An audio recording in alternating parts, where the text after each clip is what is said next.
Then Pilate therefore took Jesus and scourged him. And the soldiers platted a crown of thorns, put it on his head, and they put on him a purple robe, and said, Hail, King of the Jews! And they smote him with their hands. Pilate therefore went forth again, and saith unto them, Behold, I bring him forth to you, that ye may know that I find no fault in him.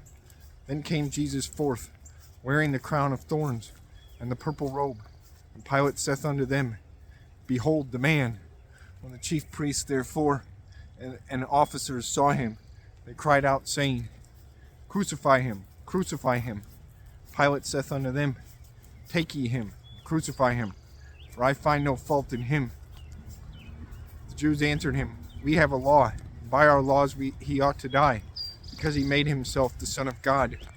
When Pilate therefore heard that saying, he was the more afraid, and went again into the judgment hall, and saith unto Jesus, Whence art thou?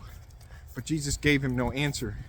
Then saith Pilate unto him, Speakest thou not unto me? Knowest thou not that I have the power to crucify thee, and have power to release thee? Jesus answered, Thou couldst have no power at all against me, except it were given thee from above. Therefore he that delivered me unto thee hath the greater sin. And from thenceforth Pilate sought to release him. But the Jews cried out, saying, If thou let this man go, thou art not Caesar's friend. Whosoever maketh himself a king speaketh against Caesar. When Pilate therefore heard that saying, he brought Jesus forth, and sat down in the judgment seat, in a place that is called the Pavement, but in the Hebrew Gabbatha. And it was the preparation of the Passover, and about the 6th hour. And he saith unto the Jews, Behold your king. But they cried out, Away with him, crucify him. Pilate saith unto them, Shall I crucify your king? The chief priests answered, We have no king but Caesar. Then delivered he him therefore unto them to be crucified. And they took Jesus and led him away. And he, bearing his cross, went forth into a place called the place of a skull, which is called in the Hebrew Golgotha, where they crucified him, and 2 other with him, on either side one, and Jesus in the midst. And Pilate wrote a title, and put it on the cross, and the writing was, Jesus of Nazareth, the King of the Jews. This title then read many of the Jews, for the place where Jesus was crucified was nigh to the city, and it was written in Hebrew, and Greek, and Latin. Then said the chief priests of the Jews to Pilate, Write not the King of the Jews, but that he said, I am the King of the Jews. Pilate answered, What I have written, I have written.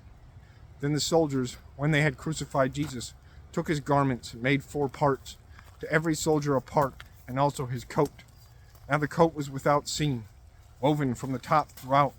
They said therefore among themselves, Let us not rend it, but cast lots for it, whose it shall be, that the scripture might be fulfilled, which saith, They parted my raiment among them. For my vesture they did cast lots. These things therefore the soldiers did. Now there stood by the cross of Jesus his mother, and his mother's sister, Mary the wife of Cleophas, and Mary Magdalene. When Jesus therefore saw his mother, and the disciple standing by, whom he loved, he saith unto his mother, Woman, behold thy son. Then saith he to the disciple, Behold thy mother.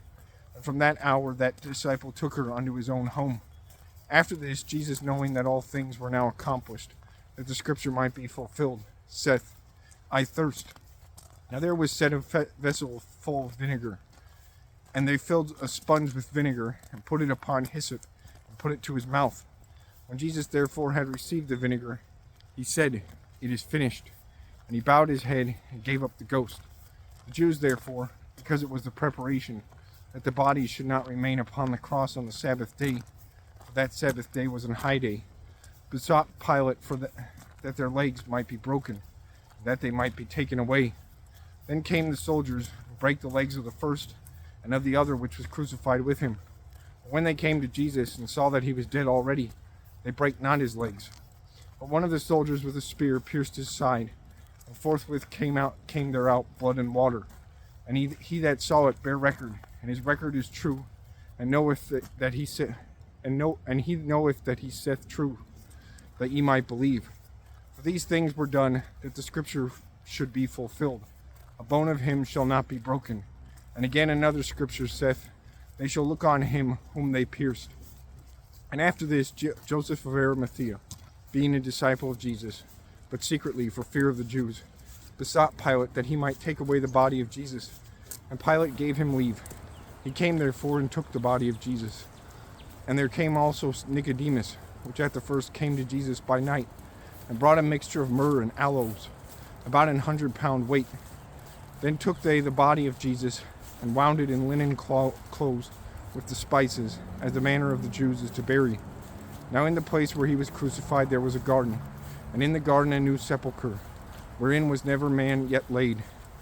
There laid they Jesus therefore because of the Jews' preparation day, for the sepulchre was nigh at hand.